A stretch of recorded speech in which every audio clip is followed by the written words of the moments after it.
মারা যায় না। আল্লাহর ওলিদের কি মরণ আছে? আল্লাহ ওলিয়া মায়া মাতু, অর্থাৎ আল্লাহর ওলিগণের মরণ নাই, তারা জিন্দা থাকে। তেমনি ভাবে এই যে আমরা আল্লাহর বান্দা নবীর উম্মত, আমাদেরও কিন্তু মরণ নাই। কিভাবে? একজন মানুষ যখন আমরা মরে যাই তখন কিন্তু দেখবেন, যখন জানাজার নামাজ পড়ে জানাজা দিয়ে কাফনের কাপড় পরানোর পরে যখন তাকে মাটি দিতে নিবে, তখন এক মুঠো মাটি নিয়ে একটা দোয়া ধরি মিন হাত লাখ লাখ দিয়ে তখন আমি হামলুক যখন তারা কাম করতো। কি বাবা আমরা করি না মুসলমান যারা? এটার একটা অর্থ আছে, সেটা হলো কি, আমার আল্লাহ বলেন, হে আমার বান্দা, এই মাটির ঘরে তোমাদেরকে সৃষ্টি করেছি, আবার একদিন এই মাটির তলায় তোমাদেরকে যেতে হবে। আমি হামলুক যখন তারা কান্ড করা কাল হাসরের ময়দানে আমার প্রত্যেকটা উম্মতকে উঠানো হবে, কে কি কর্ম করেছে তার বিচার। তাহলে কি হাসরের মাঠে উঠাবেন আমাদেরকে? তাইলে আমাদের এই দেহটা কিন্তু মরণ হয়, আত্মার কিন্তু কখনো মরণ হয় না, আত্মা জীবিতই থাকে। কেন বললাম? আমি যে একজন আলেম, আমার তো একটা কথা আপনাদেরকে বুঝানোর জন্য বলতে হয়। আপনারা বোঝেন, আপনারা জ্ঞানী ছোটা, আপনাদের বোঝানোর মতো আমার কোনো সাধ্য নাই, তারপরেও আমার ক্ষেত্রে বলতে হয়। আমার বলতে আমি যেহেতু সে মারিফতের পালা তাকে দিয়েছি,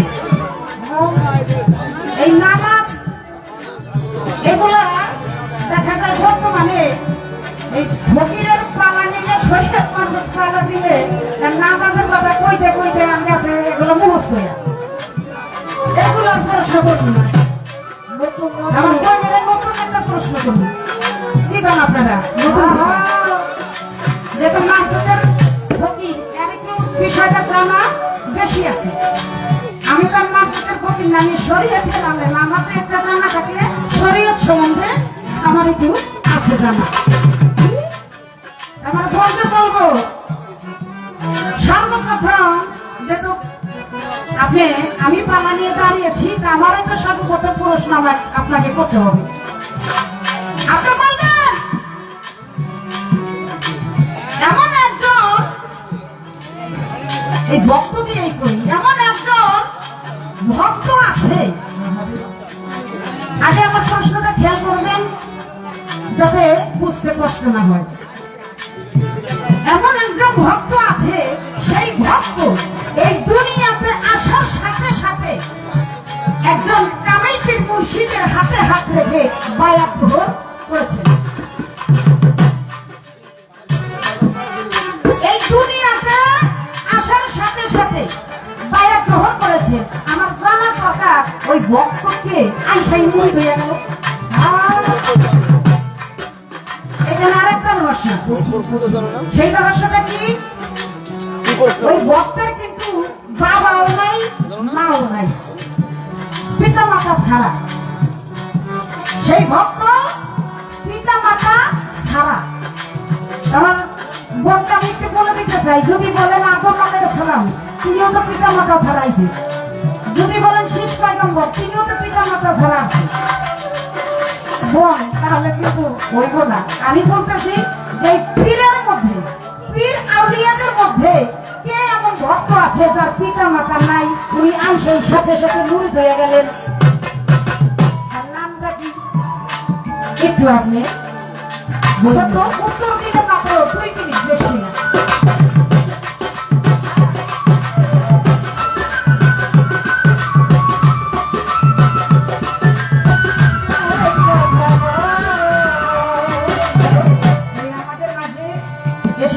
ইলিয়াস ভাই, তো আমি আসলে ইলিয়াস ভাই, ওনার প্রতি আমার সালাম বলে ধন্যবাদ।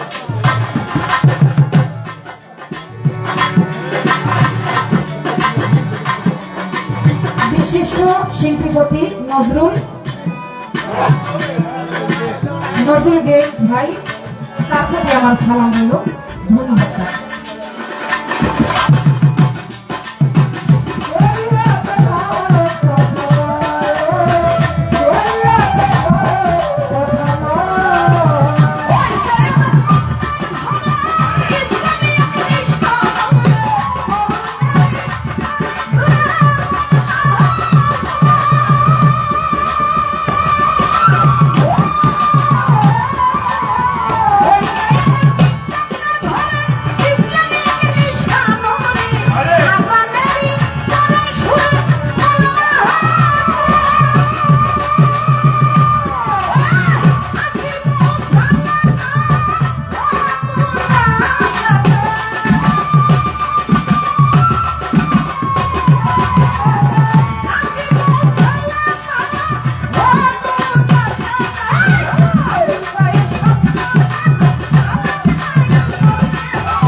পালা শেষ করলাম ছোট করে। দেখা যাক আমার বোন পালা নিয়ে কোন দিকে যায়, কিভাবে কথা বলে, তারপরে আবার এই স্টেজে দাঁড়িয়ে কিছু বলার চেষ্টা করবো। ধন্যবাদ।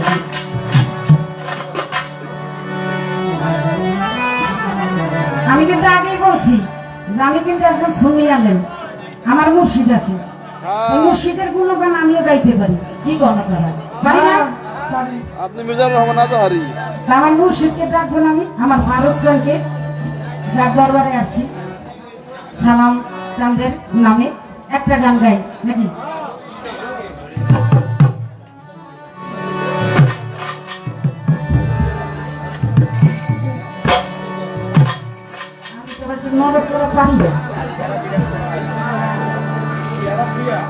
বাড়ির মানুষ তো পুরো হয়ে গেছে।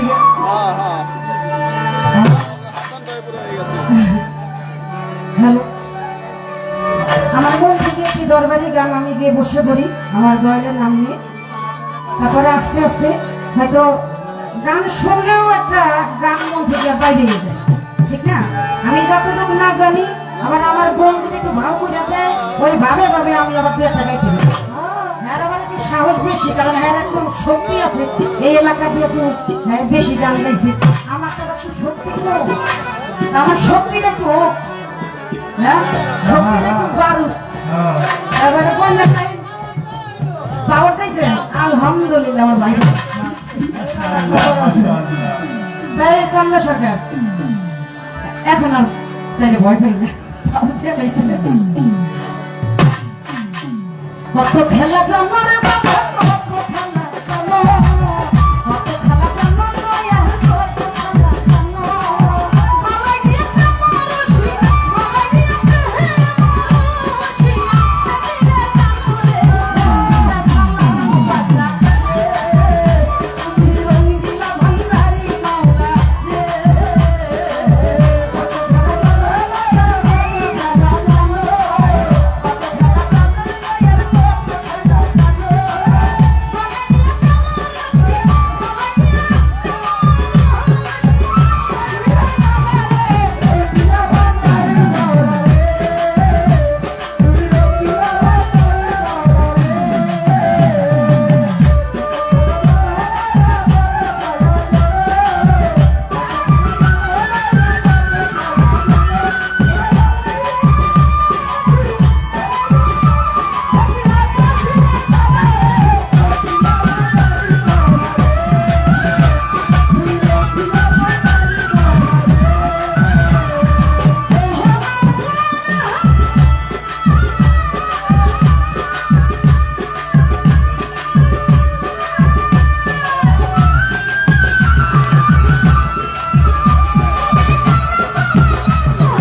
শিকা আবার গানে সন্তুষ্ট হইয়া শাহাবুদ্দিন খোয়াস 200 টাকা, মাওলাবাই হুগলি 100 টাকা, আফজাল মুন্সি ঘটক স্যার আমার বন্ধু 200 টাকা, ইসরাফিল জামাই 100 টাকা, ইকবাল মুন্সি 100 টাকা, ইলিয়াস হাওলাদার উড়ান্ত পাখি আমার ভাগ্নে 1000 টাকা।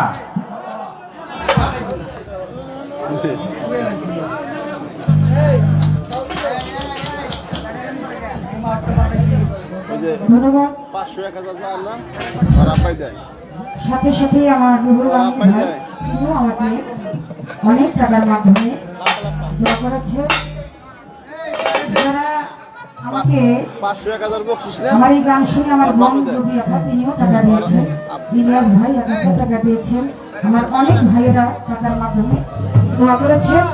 যারা আমাকে আমার এই ক্ষুদ্র কণ্ঠে গান শুনে গানকে ভালোবেসে টাকা দিয়ে দোয়া করলেন, আপনাদের সকলের প্রতি সালাম। যারা না দিয়েছেন কষ্ট করে শুনতেছেন, আপনাদের প্রতিও সালাম। সবার প্রতি সালাম হলো আসসালামু আলাইকুম, ধন্যবাদ সবাই।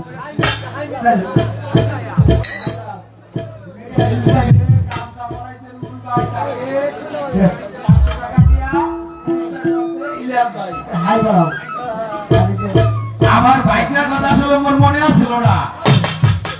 আমার 520 টাকা বকশিস করছে ওই শিকাবার সাথে সাথে।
ভাই লেভেল করো।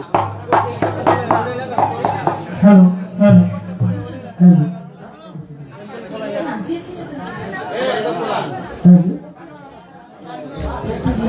ঠন ঠন করে পেটের কোনো সাউন্ড মিষ্টি দিছে।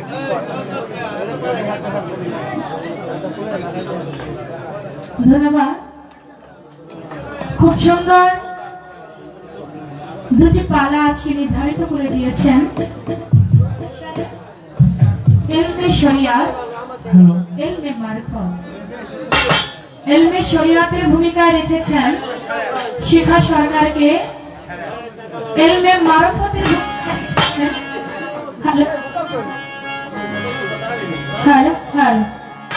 ইলমে মারিফতের ভূমিকায় রেখেছেন আমি চন্দ্রা আমাকে। শরিয়তের পালা নিয়ে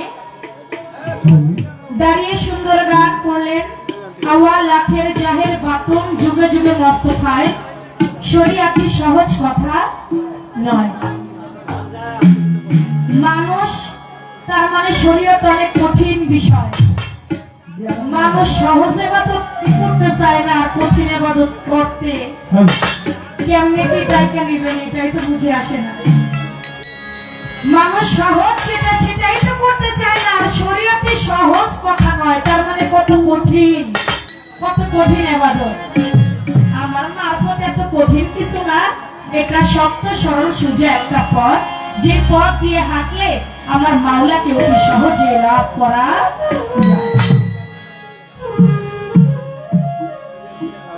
একটি পালার গান গাইলেন, বলে আমি একজন সুন্নি আলেম, আমারও মুর্শিদ আছে, তাই গান করলেন কি কত খেলা জানো ভান্ডারি, কত খেলা জানো, গলায় দিয়া প্রেম রশি আস্তে ধীরে টানো, রঙ্গিলা ভান্ডারি মাওলারে। এমন গান যদি আপনারা সব মাওলানারা গাইতেন, আমার ভান্ডারি নামের গান, মুর্শিদ নামের গান, আপনাদের সাথে তো কোনো দ্বন্দ্বই থাকতো না। আপনারা গান না দেখেই তো আপনাদের সাথে মতে আমাদের মিলে না। তবে দুইটা টাকার লেগে গাইতেছেন গান, আপনি যে দুইটা টাকার লেগে গাইতেছেন শরীয়তের মারফত একসাথে গান, সমস্যা নাই, কিন্তু আমরা বুঝি এটা কোনটা শরীয়তের গান আর কোনটা মারফতের গান, এটা আসে গান বুঝে। আপনি শরীয়ত গান, আপনি মারফত গান, একসাথে দুইটাই গান, আর দুইটা মিলাই গান, হাতি কত গান, তরি কত গান, সব কটা মিলাই গাইতে থাকে। পালা দিয়েছে শরিয়ত, পালাটাকে ঠিক রেখে গান করতে। বাবা আমার ভাই রুহুল ভাই তিনি বলছে পালাটাকে ঠিক রেখে গান করতে হবে, তারপরে যখন রাত্র অধিক হবে তখন আপনারা বিচ্ছেদ গান গায়েন, কিন্তু প্রথম আসলে তো লাইনটা ঠিক রইল না। যাক, তারপরেও ভালো। আমার কাছে তিনি একটা কথা বললেন, বারে বারে একটা কথাই বলতেছে, আমি নতুন, আমি নতুন। আপনি মাদারীপুরের মেয়ে হয়ে যদি নতুন হন, তাহলে পুরান কি সকিনার জড়ি নই বলি। মাদারীপুরের মেয়ে হয়ে যদি আপনি নতুন হন, তাহলে পুরান কারা? আসলে আপনি নতুন না, আমিও পুরান, দুইজনই ঠিক আছে। আপনিও নতুন না, আমিও পুরান না, দুইজন ভাবে ভাবে গায়ে যে নতুন নতুন বইলা কোনো লাভ। এখন আমার কাছে অনেক কঠিন করে প্রশ্ন করছে, যদি 8 বছর পরে দেখা, একটু তো মোহব্বত করতে পারতেন না। 8-9 বছর পরে আপনার সাথে আমার পালা গান আছে, 8-9 বছর আগে আপনার সাথে পালা গান হয়েছে, এর মাঝে আর হয় নাই। আজকে এতদিন পরে আপনার সাথে দেখে এত কঠিন করে প্রশ্ন করলেন, একটা বার তো জিজ্ঞেস করবেন, আমি এই প্রশ্নের জবাব পারি না। আপনার সাথে তো আমার কোনো শত্রুতা নাই, কিন্তু এত কঠিন করে প্রশ্ন করলেন, আমি চেষ্টা করবো তারা জবাব দেবার জন্য ইনশাআল্লাহ। প্রশ্ন করেছেন একটি ভালো প্রশ্ন, আমি আগে একটি গান রাখি, তারপরে তার প্রশ্ন দিকে যাই।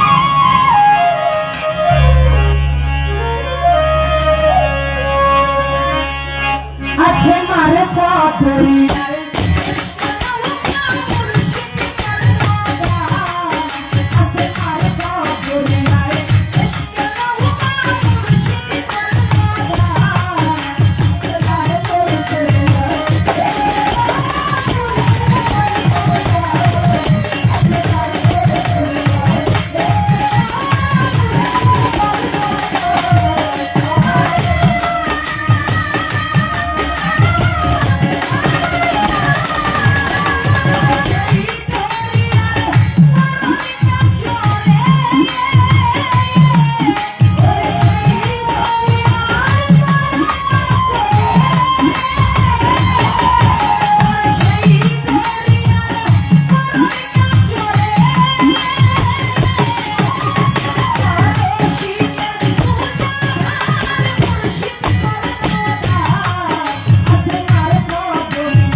এগুলো হলো ফকিরের ভায়াজ, এটাও বুঝতে হবে।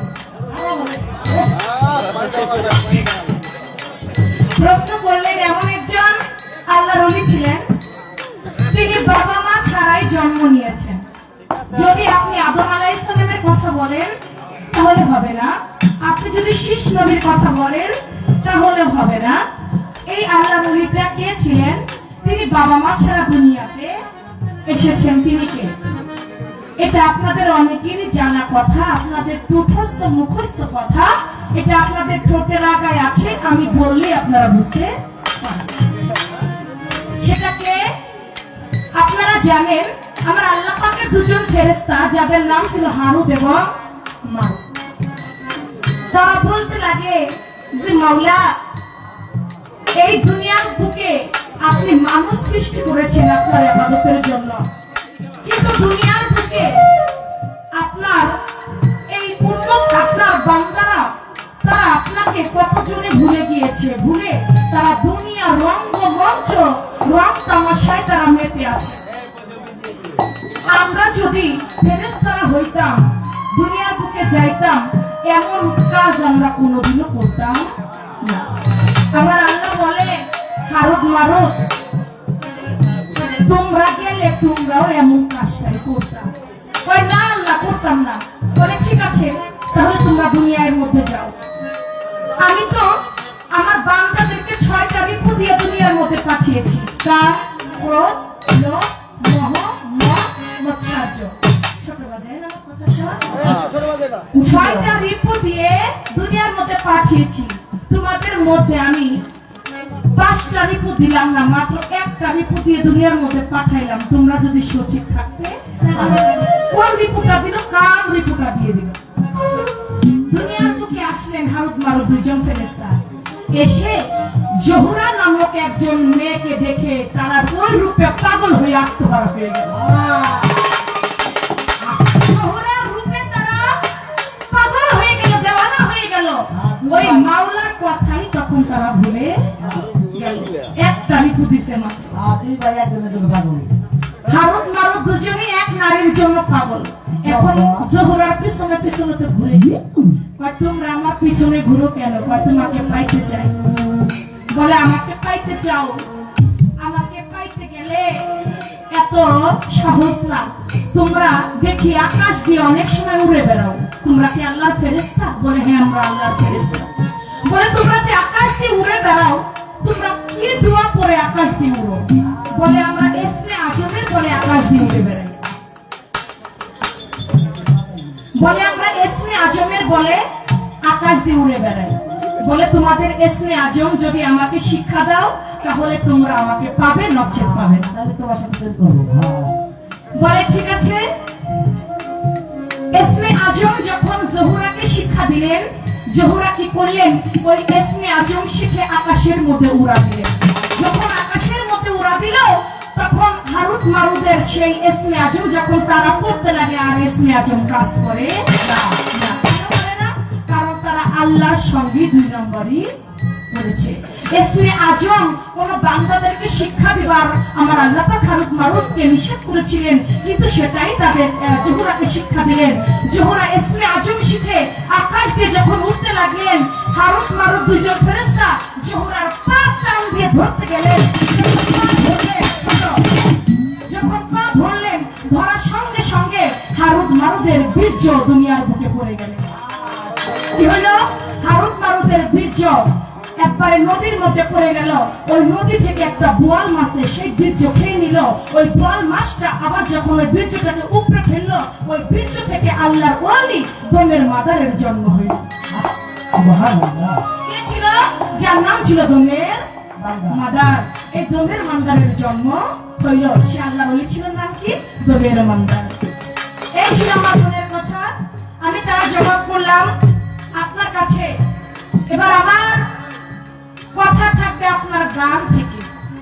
ছোট, আপনার গান থেকে আমার কথা থাকবে। আপনি গান করলেন, আওয়াল, আখের, জাহের, বাতুন, যুগে যুগে মুস্তাফা। আপনি বলবেন আমার দয়াল নবী যে 4টা যুগেই তিনি ছিলেন। আওয়ালে আমার দয়াল নবী কেমন ছিলেন, তার রূপ ছিল কি? আখেরে আমার দয়াল নবী কেমন ছিল, তার রূপ ছিল কি? জাহেরে আমার দয়াল নবী কেমন ছিল, তার রূপ ছিল কি? বাতুনে আমার দয়াল নবী কেমন ছিল, তার রূপ ছিল কি? তার ভাবটা ছিল কি? এটা আপনার গান থেকে একটা পয়েন্ট আমার হলো, এটা হলো আলাদা ভাই। এইবার আছে প্রশ্ন। এটা হলো আপনার গান থেকে আমার পয়েন্ট। এবার প্রশ্ন আপনি বলবেন। আমি এমন কোন প্রশ্ন করব না যেটা মানুষ কুলের কল্যাণে আসবে না। আপনি বলবেন শরীয়তের মধ্যে এমন একটি নামাজ আছে, ওই নামাজটা যদি পারেন সপ্তাহে আপনার একবার পড়তে হবে। যদি সপ্তাহে না পারেন মাসে একদিন হলো আপনার পড়তে হবে। যদি মাসে না পারেন বছরে একবার হলো পড়তে হবে। যদি বছরে না পারেন তাহলে জীবনে একবার হলো পড়তে হবে। মৃত্যু মৃত্যুর আগে হইল ওই নামাজটা একবার হইল পড়তে হবে। হবে। আপনি বলবেন সেই নামাজটা কোন নামাজ? ওই নামাজটা কিভাবে পড়তে হয়? দাঁড়িয়ে কতবার দোয়া পড়তে হয়, রুকুতে কতবার সে দোয়া পড়তে হয়, রুকু থেকে দাঁড়িয়ে কতবার সে দোয়া পড়তে হয়, সেজদার মধ্যে গিয়ে কতবার সে দোয়া পড়তে হয়, এক রাকাত নামাজে কতবার দোয়া পাঠ করতে হবে। এটা আবার তোরা বলি। মাওলানা সাহেব মাথার মধ্যে টুপি পরছিল, টুপি যেহেতু খুইলেই ফেলাইছে। এইবার দেখি মাওলানা সাহেব প্রশ্নের জবাব যদি দিতে পারে তাহলে দাড়ি প্রয়োজন আমি লাগাই দিই।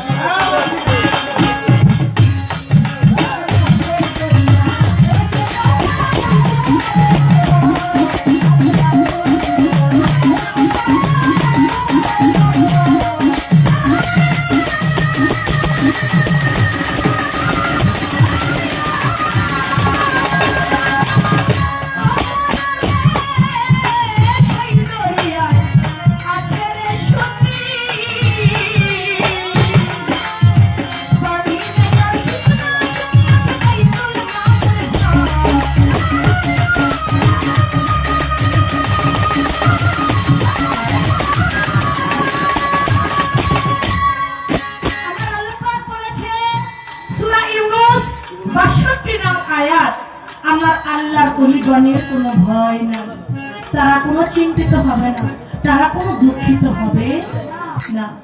হে আমার বান্দারা, যারা আমার ওলির সঙ্গে তোমরা দুশ্মনী করো, আমি আল্লাহ নিজেই তাদের সঙ্গে যুদ্ধ ঘোষণা করি। আল্লাহ কি যুদ্ধ করতে লাঠি নিয়ে আসবে, পিস্তল নিয়ে আসবে? না না না। কিভাবে যুদ্ধ ঘোষণা করে দেখেন, বলে নিজামুদ্দিন আউলিয়ার নাম আপনারা শুনেছেন না? নিজামুদ্দিন আউলিয়া তিনি যখন ভারতবর্ষের মধ্যে ছিলেন, ভারতবর্ষের তিনি যিনি রাজা বাদশাহ ছিলেন, তিনি বলে যেভাবেই হোক নিজামুদ্দিন আউলিয়াকে এই দেশ থেকে বের করে দিতে হবে। কারণ নিজামুদ্দিন আউলিয়া যদি তরিকা প্রচার করতে লাগে, ইসলাম প্রচার করতে থাকে, তাহলে আমাদের যেই সনাতন ধর্ম, আমাদের যে বাপ দাদার ধর্মটা নষ্ট করে ফেলবে, ইসলাম ধর্মই প্রচার করবে। যেভাবে হোক নিজামুদ্দিন আউলিয়াকে এই দেশ ত্যাগ করতে হবে। নিজামুদ্দিন আউলিয়ার কাছে সংবাদ পাঠায়, নিজামুদ্দিন তুমি এই দেশ ত্যাগ করো। বলা মাত্র বাবা আল্লাহ ওলির ক্ষমতা দেখেন, যখন নিজামুদ্দিন আউলিয়াকে দেশ ছেড়ে চলে যেতে বললেন, আমার আল্লাহ পাক ওই বাদশাহী প্রস্তাব বন্ধ করে দিলেন। আমার আল্লাহ পাক ওই বাদশাহ প্রস্তাব বন্ধ করে দিলেন। যখন বাদশাহ প্রস্তাব বন্ধ হয়ে গেছে, বন্ধ হবার মাত্রই তিনি তো বাদশাহ, অনেক বড় বড় ডাক্তার তাদেরকে দেখায়, আমার 3 দিন হয়ে গেল আমার প্রস্রাব বন্ধ। যদি যার প্রস্রাব বন্ধ হয় সে জানে এটা কত বড় যন্ত্রণা, তার প্রাণ পাখিটাই যেন যায় যায় ভাব। এমন কোন ডাক্তার নাই তিনি না দেখায়, যে ডাক্তারই দেখায় ঔষধ খায় কিন্তু ঔষধে কাজ করে না। আল্লাহর ওলির সঙ্গে যদি কেউ দুশ্মনী করে, আমার আল্লাহ নিজেই তার পাওয়ার বন্ধ করে দেয়। ঔষধের পাওয়ার বন্ধ করে দিলে ঔষধ খায়, ঔষধে কাজ হয় না। যখন ঔষধে কাজ না হয়, তখন উজির নাজিররা বলতে লাগে, আপনি নিজামুদ্দিন আউলিয়াকে বলছেন দেশ ত্যাগ করবার জন্য। নিজামুদ্দিন আউলিয়া যে সেদিন 2 চোখের পানি ছিঁড়ে দিয়েছিল, আপনি মনে হয় নিজামুদ্দিনের কাছে গিয়ে যদি মাপ চান, তাহলে আল্লাহ পাক হয়তো আপনার প্রস্রাব এটা মাফ করে দিতে পারে, আপনার প্রস্রাব ঠিক হয়ে যেতে পারে। সুবহানাল্লাহ। বলে তোমরা যাও, নিজামুদ্দিন আউলিয়াকে ধরে নিয়ে আসো আমার রাজদরবারে। গেছে, যা কয় নিজামুদ্দিন আউলিয়া আপনাকে বাদশা খবর পাঠিয়েছে, তার দরবারে আপনাকে যেতে হবে। বলে কেন? রাজা মশাই, বাদশার যে 3 দিন হয়ে গেল প্রস্রাব বন্ধ, প্রস্রাব যে আর হয় না। আপনি আল্লাহর ওলি, আপনি যদি এটা একটু দোয়া করতেন তার নাকি ঠিক হইতো। অসুখ হয়েছে তোমার বাদশা, তার যদি কাজে লাগে সে আমার কাছে আসবে, আমি তার কাছে যাব না। রোগ যার সে তো ডাক্তারের কাছে আসবে, ডাক্তার তার কাছে যাবে। চলে গেল মন্ত্রী মন্ত্রী মশাই উজির গিয়ে বলে, বাদশাহ আপনার কাছে নিজামুদ্দিন আউলিয়া আসবে না, বলে রোগ যা সে আমার কাছে আসবে। বাদশাহ এবার বিপদে পড়ে আর তো প্রাণ বাঁচে না। নিজামুদ্দিন আউলিয়ার কাছে গিয়ে কয়, যেভাবে হোক আপনি আমার প্রাণ বাঁচান, আমার তো প্রাণ বাঁচে না, আমার যে প্রসাব বন্ধ হয়ে গেছে 3 দিন হয়। বলে আমি ঠিক করে দিতে পারবো, তোমার যে যাবতীয় সম্পদ আছে এই রাজ দরবার সমস্ত সম্পদ যদি তুমি আমার নামে লিখে দাও। বলে আমার প্রাণ বাঁচে না, আমি সম্পদ দিয়ে করবো কি? দলিল করে কাগজের মধ্যে লিখে দিল, আজ থেকে আমার যে সম্পত্তি যা রাজ দরবার সবকিছু নিজামুদ্দিন আউলিয়া। লেখা যখন হয়ে গেছে, এখন ওই দলিল পত্রের পরে কয় এটার উপরে প্রস্তাব করে, এইটা এত মূল্যবান একটা জিনিস আপনি আপনার নামে নিয়ে নিলেন, কিন্তু এইটার উপরে আবার প্রস্তাব করাবেন, তাহলে তো কাগজটা নষ্ট হয়ে যাবে। বাচ্চা আমি তোর ধন সম্পদের অহংকারে তুই হয়ে গিয়েছিস একটা অমানুষ, আল্লাহ বলিকেও তুই সম্মান করতে জানিস না, আল্লাহ বলিকেও তুই মানতে রাজি না, তুই তোর ধন সম্পদের প্রতি তোর লোভ মোহাম্মদ মৎসর্যের প্রতি তুই প্রসাদ করে দে, তাহলে তুই মুক্তি পাবি। সঙ্গে সঙ্গে কাগজটা ধরল আর বাদশার প্রসাদ শুরু হয়ে যায়। আল্লাহর ওলিগণের সঙ্গে যেই লড়তে আসবে, আল্লাহ তার এমন কেরামতে দিয়ে আল্লাহর ওলিরা তার প্রসাদ পর্যন্ত বন্ধ করে জীবনে নিয়ে নেবে। ফকিরের সঙ্গে লড়া যাবে না, আল্লাহর ওলির সঙ্গে আমার আল্লাহ বলেছে, আমার ওলির সঙ্গে দুশ্মনী করে আমি আল্লাহ তার সঙ্গে যুদ্ধ করব না। আমার আল্লাহ বলে ফকির আমার ভেদ, আমি ফকিরের ভেদ, তোমরা যারা আছো তারা আমরা আমার ফকিরকে নিয়ে নিন্দা করো না। ফে কাফ ইয়া রে 4টা হরফে হয় ফকির, পেতে ফানা বিল্লা রে তেরে জাবান ইয়াতে নাহি কাফেতে কিনায়ে, 4টা হরফ মিলে হয় একজন ফকির। তাই ফকিরের সঙ্গ করে ভালো একজন মানুষ হইতে।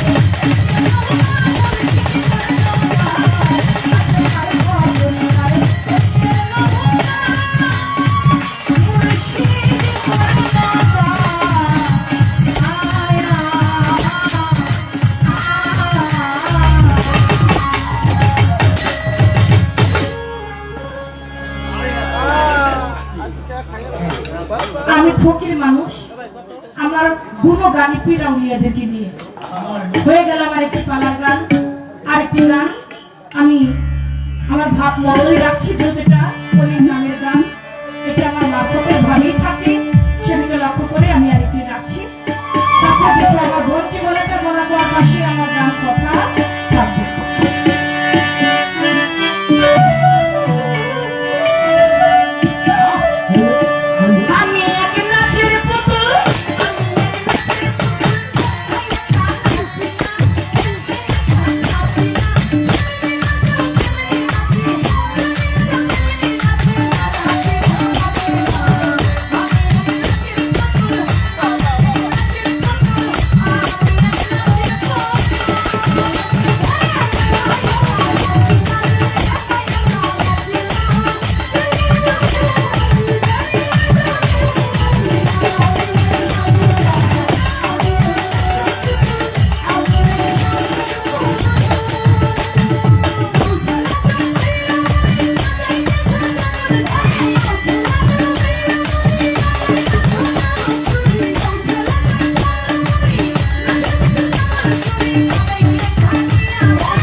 গান শুনে গানের মধ্য দিয়ে ইলিয়াস ভাই 500 টাকা, রুহুল ভাই তিনি অনেকগুলি টাকা, আমার রুবি ভাবি তিনি অনেকগুলি টাকা ছিটিয়েছেন, তাদের প্রতি সালাম রাখছি।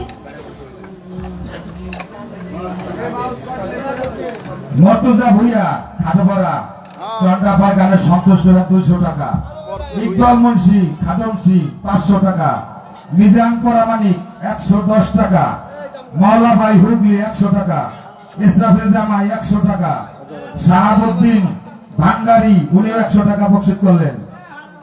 বেবি আফা ওনারা বেশি দিনে আড়াল থেকে পাঠাইছে 100 টাকা, রুহুল শরীফ 500 টাকা, ইলিয়াস হাওলাদার 500 টাকা, রিন্টু মেম্বার 200 টাকা, রফিদুল মেম্বার 500 টাকা, পান্নুগিরি হুগলি 200 টাকা, শহীদ পরামানিক 500 টাকা।